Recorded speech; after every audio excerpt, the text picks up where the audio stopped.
오늘은 11월 11일 저녁 방송입니다. 저녁 방송. 오늘은 일자로 양봉 세우는 날.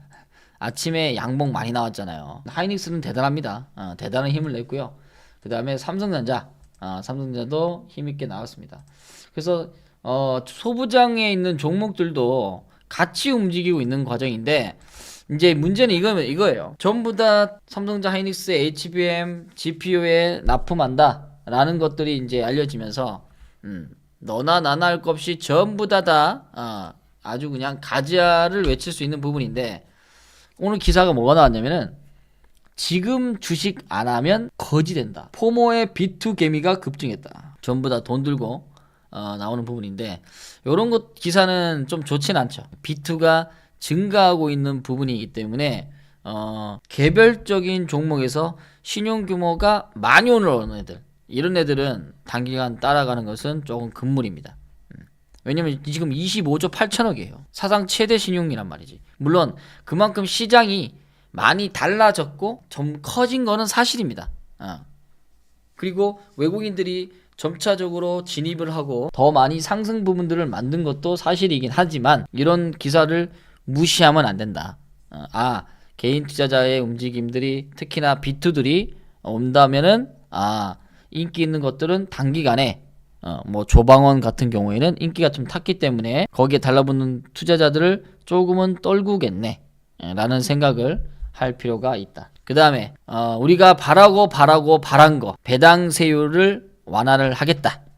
3차 상법 개정이 어제 거의 통과 수준으로 왔죠. 그러면서 금융주들, 계속 얘기했던 금융주들, 배당주들, 지주사들 급등 나왔잖아요. 지주사, 그 다음에 우선주, 그 다음에 금융주 많이 움직였죠. 효성 그냥 날라갔잖아. 효성. 야, 그 다음에 KB금융도 신고 났어요. 은행주 보고 있는 분들은 이 KB금융 몇십 년 동안 그냥 그 자리에 있었거든. 여기 몇십 년 동안 그 자리에 계속 있었던 부분인데 이제 막 강 넘어갔어요. 그러니까 뭐예요? 월봉상에서 역사적 신고가 나는 부분에서는 과연 이 업종들이나 그런 업종들이 왜 돌파가 되고 왜 움직임이 있었는지를 계속 꾸준하게 알아놔야 되겠죠. 근데 이게 보는 거하고, 지나간 차트를 보는 거하고 오늘 현실로 여기를 지나갈 때 내가 사는 행동하고는 좀 달라요. 또 머릿속으로 아는데 이때 쉽게 손이 또 안 나가. 24년도는 또 손이 안 나간다고. 이게 왜냐면 돌파했다 이렇게 누르잖아요. 52주 돌파주를 샀으니, 시장 투자하면서 맨날 꿈꾸는 분 계시죠? 저도 맨날 꿈꿨어. 오늘은 10배 종목 어디 있을까 하면서 맨날 꿈꿨단 말이지. 근데 지금도 꿈꿔요. 그래서 꿈을 먹는 사업이야. 근데 그 꿈이 한 번씩 나를 엄청나게 흥분도 시키지만 고통을 준다니까. 돌파했는데 겨들어와. 돌파하면은 여러분들은 더 사고 싶어가지고 안달복달 나잖아. 내가 이 종목을 내가 1,000만 원만 더 샀으면은 얼마나 더 좋았을까. 여러분이 지금 현재 이 시장의 마음가짐이 딱 그거예요. 내가 한 종목에 막 1, 2% 샀어. 추천도 받고 공부해가지고 1, 2% 샀어요. 가격도 좋아. 근데 요 근래 와서 급등이 나왔어. 여기도 보면은 돌파한다고 잘 보고 눌림목에도 사고 돌파에도 사서 잘 샀어요. 그러면 이렇게 딱 올라가는 날은 어때요? 갈증이 난단 말이지. 내가 왜 이거밖에 못 샀을까? 내 마음의 그릇이 이거밖에 안 될까? 이미 먹고 있는데도 이 인간의 연약한 본성 때문에 더 먹고 싶은 이 탐욕이 나오는 거고요. 그 다음에 그 탐욕을 지르는 분들은 반드시 그 뒤에 공포가 나옵니다. 오늘 VIP에서는 탐욕과 공포를 배웠어요. 어떠한 시장이든, 시장이 폭락이 나오던 시장의 강함이 나오던 이 탐욕과 공포를 내 스스로 다스리지 못하면 맨날 껄껄이나 보유할까 후회만 된다는 거지. 후회만 내가 흔들린다. 나의 마음은 계속 갈 때처럼 맨날 흔들리는 거야. 그래서 주식 투자가 힘들고 어려운 사업이라는 거예요. 이게 초보자들은 이걸 다스리기가 쉽지 않아요. 근데 여러분들은 초보에 머무르는 분들이 아니에요. 결국은 초보 단계를 거쳐서 나중에 중수, 고수로 가야 될 분들이란 말이죠. 그러면 이 단계를 넘어서지 못하면 분명히 요거 한번 걸린단 말이에요. 왜냐면 계좌의 성장을 하려면 여러분의 생각과 여러분의 비중이 조금 실려 나가야 되거든. 좀 집중적으로 투자가 돼야 돼요.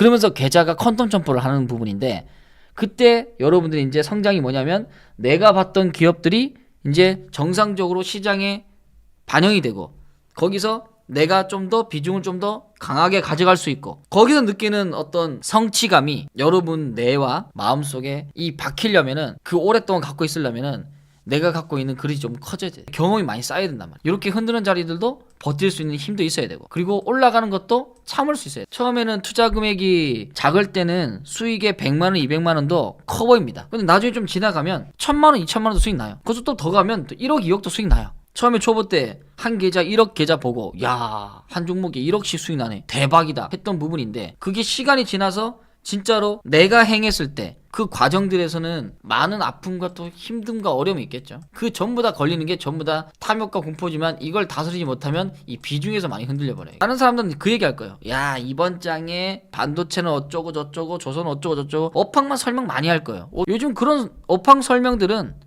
보통 유튜버들도 엄청 많이 해. 근데 탐욕에 대한 거와 자기에 대한 스스로의 경험을 얘기하는 사람 많이 못 봤어요. 요 근래 들어와서는 전부 다 HBM이야. 다 반도체 얘기고. 반도체 좋아. 산업도 좋아. 다 좋다 이거죠. 하이닉스 다 좋아. 좋다고.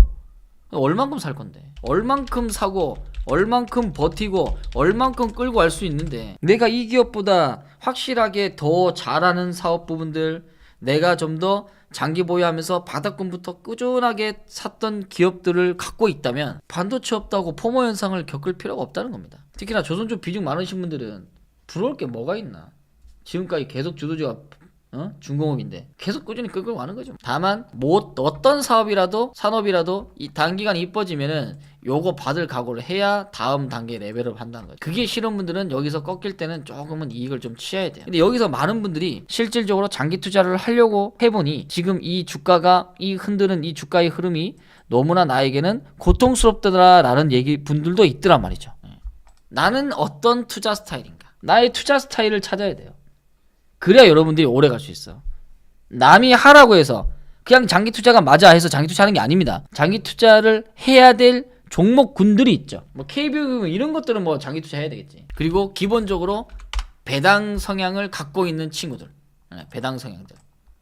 이제 상법개정 3차가 되면 이제 배당금들을 아마 다음 2월 달에 내년 2월 달에 발표를 할 거예요.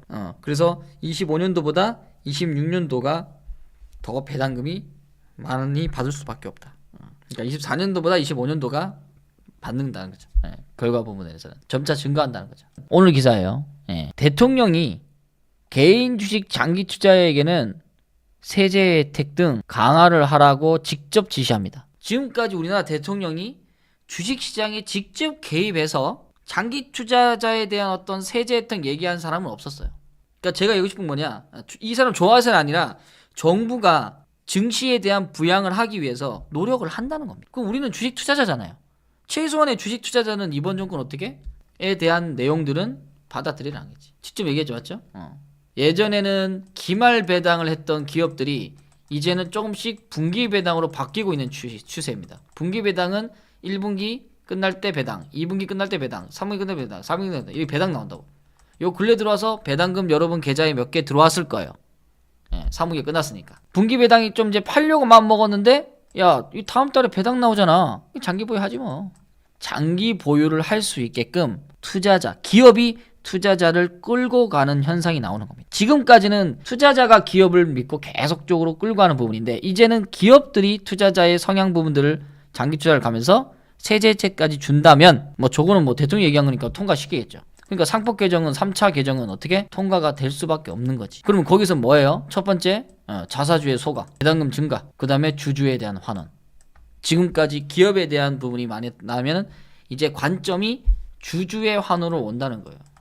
지금까지 그렇게 투자한 적이 없잖아. 판이 깔렸죠. 너무 좋은 시장이죠. 진짜 매달 이제 적금식으로 투자할 수 있는 기업들을 잘 선정하면 여러분도 이제 부자 될 수 있다는 거예요. 실패를 성공으로 바꾸는 주식 투자 기술 가도록 하겠습니다. 수익을 극대화하는 저점 매수 전략. 여러분 수익 많이 내고 싶으면 무조건 저점 매수의 공략을 하시라. 그리고 가격이 아니라 추세를 사. 씨앗마다 심는 시기가 다르기는 하지만 흔히 농사의 시작은 봄이들이라고 한다. 그렇다면 투자자에게 봄은 언제일까? 수익을 극대화해주는 저점. 이 저점 봅니다. 시장을 많이 봐야 되고 항상 시장 안에 있어야 됩니다. 그리고 종목들을 많이 봐야 돼요. 그래야 그 업종이 이제 저점이다, 저점을 탈피했다, 바닥 탈피했다 라는 얘기를 할 수 있는 거예요. 그래서 그 저점은 가장 중요한 이 안전마진. 참으로 안전마진이라는 얘기를 하기 쉽지 않은데, 안전마진은 주가가 낮게 되면 일단 저평가 국면에서 배당의 이력도 있단 말이죠. 이 배당의 영역도 있는 부분들이 많이 있다면, 이 핵심의 일시적인 저점이 아닌 주가가 더 이상 하락하지 않고 꾸준하게 반등할 가능성이 있는 시점, 그 큰 시점을 잡아서 꾸준하게 이익을 쌓아놓으면서 키워가야 되는 게 이번 장 우리가 해야 할, 최소한의 그런 종목들만 우리가 매수를 하려고 노력해요. 지금까지 그래왔고 10년간 리딩하면서도 그랬고, 그런 투자자들이 모여서 우리는 더 좋은 계좌를 만들기 위해서 노력하고 있는 거죠. 때로는 힘들게 하는 종목이 있고 때로는 두렵게 하는 자리도 있습니다. 그렇지만 그 힘들고 두려웠던 그 자리들이 지금의 우리를 만든 거예요. 계속 좋은 장 없고요, 계속 나쁜 장 없습니다.